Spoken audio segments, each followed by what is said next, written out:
Hoy en el recuento, Samsung presenta una nueva barra de sonido. Además, te hablaremos del nuevo ZTE Blade V10, de todas las novedades de Android Q. También Google presentó los nuevos Pixel A y Pixel A XL. Y finalmente te digo el resto de novedades que presentó Google en su evento Google I/O 2019. ¡Comenzamos!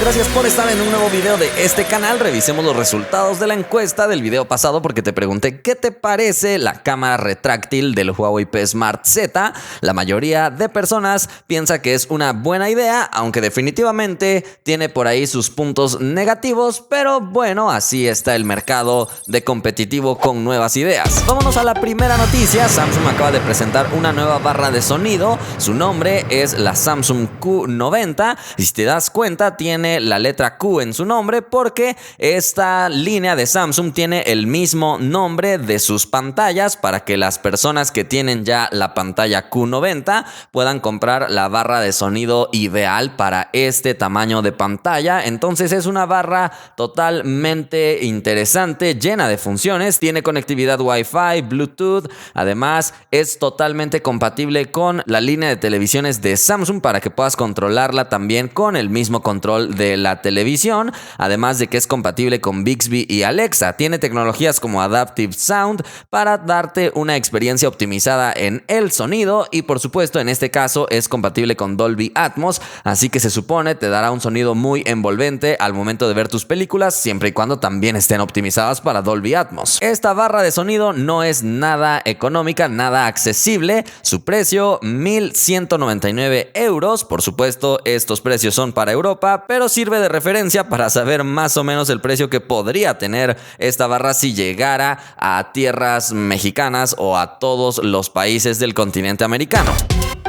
Vamos a la siguiente noticia. Ahora hablamos del nuevo ZTE Blade V10 que fue presentado el día de ayer en México. Es parte de la familia V10 porque tiene también a la variante V10 Vita, pero concretamente hablemos de este modelo que es el más grande, cuya característica principal y a destacar es que tiene una cámara para selfies de 32 megapíxeles con 2.0 de apertura y en el apartado de fotografía principal tiene doble cámara de 16 y 5 megapíxeles para hacer el modo retrato. Tampoco encontramos algún lente ultra amplio por aquí. Tenemos dos variantes para este ZTE Blade V10, una que es de 32 GB de almacenamiento y otra con 64 GB de almacenamiento, con 3 y 4 GB de RAM respectivamente, y las demás características son iguales. Pantalla de 6.3 pulgadas Full HD Plus. Tenemos las cámaras que ya te comenté hace un momento, lector de huellas, reconocimiento facial básico. En el apartado de procesador tenemos un procesador Helio P70 de 8 núcleos,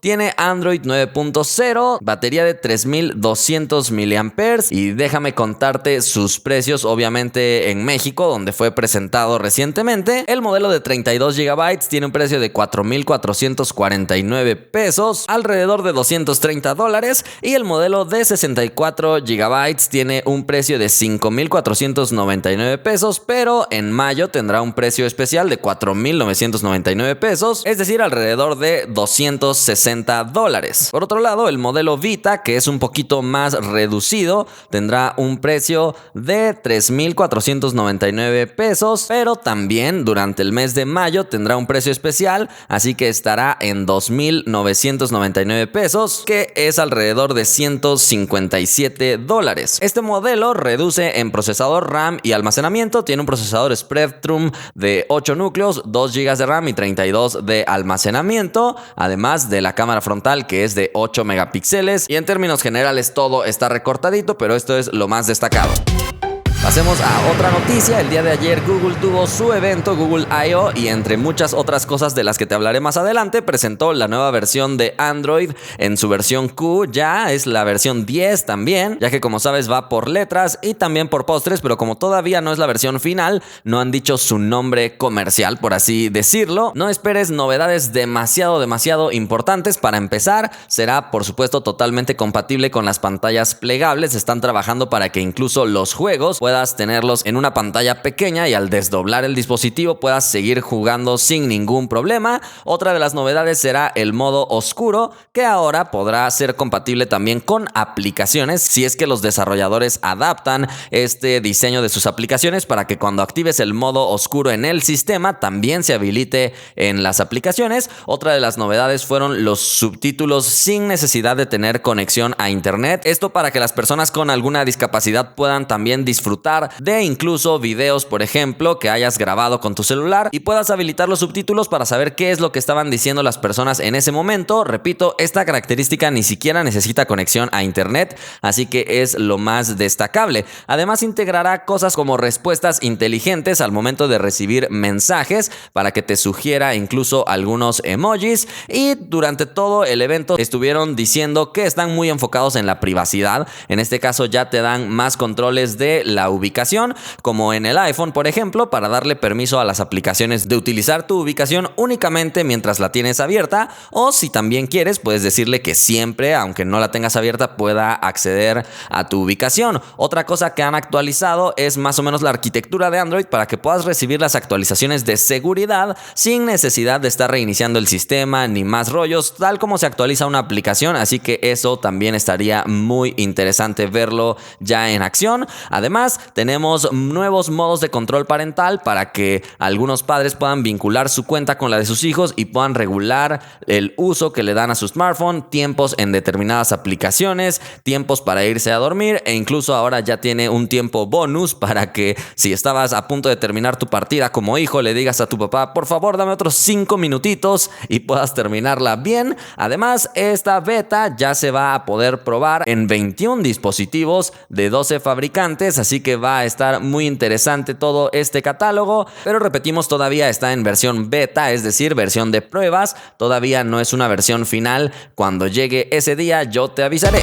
Otra cosa que han presentado han sido los nuevos Pixel 3a y 3a XL. Déjame contarte de qué se trata. Son dispositivos de gama media que, como todos los Pixel, quieren destacar en el apartado fotográfico a pesar de solo incluir una cámara trasera. Las especificaciones son muy similares. Déjame decirte las diferencias, que sobre todo estará en tamaño de pantalla y obviamente tamaño de batería. El Pixel 3a tiene una pantalla de 5.6 pulgadas, resolución Full HD Plus y batería de 3000 mAh, mientras que el Pixel 3a XL tiene pantalla de 6 pulgadas, un poco más grande, también Full HD Plus, y su batería es de 3700 mAh.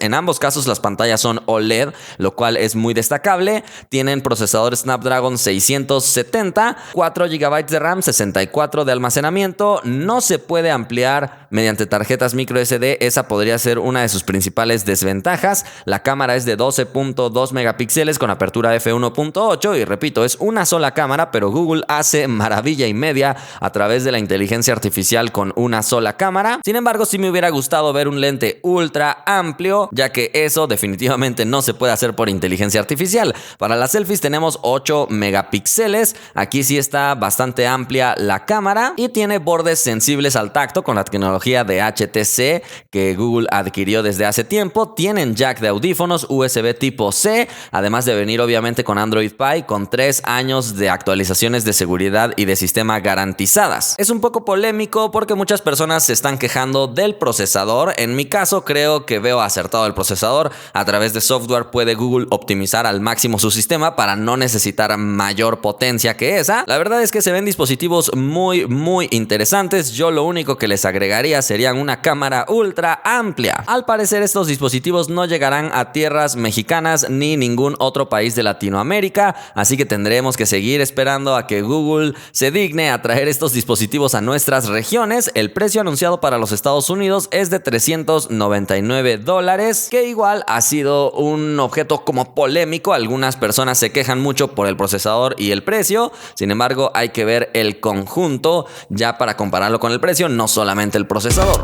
Y bueno, por último déjame contarte el resto de cosas que Google presentó en su evento el día de ayer, que como ya te dije fueron un montón. Para empezar, ahora en Google, al momento de buscar sobre algún tema, si está disponible te va a mostrar un objeto en tercera dimensión para que tú puedas verlo desde diferentes ángulos e incluso a través de la realidad aumentada puedas, como digamos, proyectarlo, por así decirlo de alguna manera, en una mesa o en alguna superficie y a través del smartphone puedas verlo como si estuviera ahí. Definitivamente una de las características más atractivas de la realidad aumentada. Además, Google Lens también mejoró. Ahora incluso, por ejemplo, si enfocaras hacia algún menú de un restaurante, puede destacar las comidas más recomendadas de ese lugar e incluso conectarse con Google Maps y hacer un montón de cosas. Obviamente todo esto está optimizado para los Estados Unidos. Tardaremos en ver todo esto ya bien desarrollado en nuestras regiones. También vemos Google Duplex que llega a las páginas web. Si no recuerdas, Google Duplex era ese servicio que realizaba llamadas por ti y hacía reservaciones, un poco futurista y algunos se asustaban. En este caso ahora te va a ayudar a rellenar múltiples formularios al momento de hacer reservaciones u otro tipo de cosas en internet, basándose en tus eventos de calendario y en toda la información que Google sabe de ti.